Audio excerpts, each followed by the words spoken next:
गिरल बाइनार जिला हिलल बा बलटी में गिरल बाइनार जिला हिलल बा।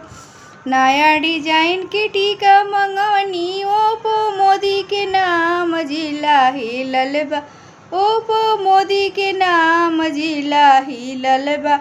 बलटी में गिरल बाइनार जिला हिलल बा। बलटी में गिरल नया डिजाइन के हरवा मंगवनी ओप्पो मोदी के नाम जिला हिलल बा।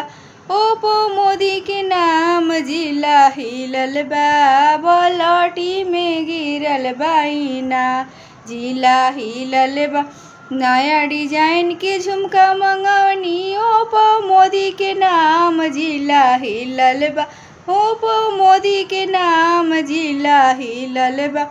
बलटी में गिरल बाइनार जिला। नया डिजाइन के सड़िया मंगवनी ओप्पो मोदी के नाम जिला हिलल बा। ओप्पो मोदी के नाम जिला हिलल बा। बलटी में गिरल बाइनार जिला हिलल बा।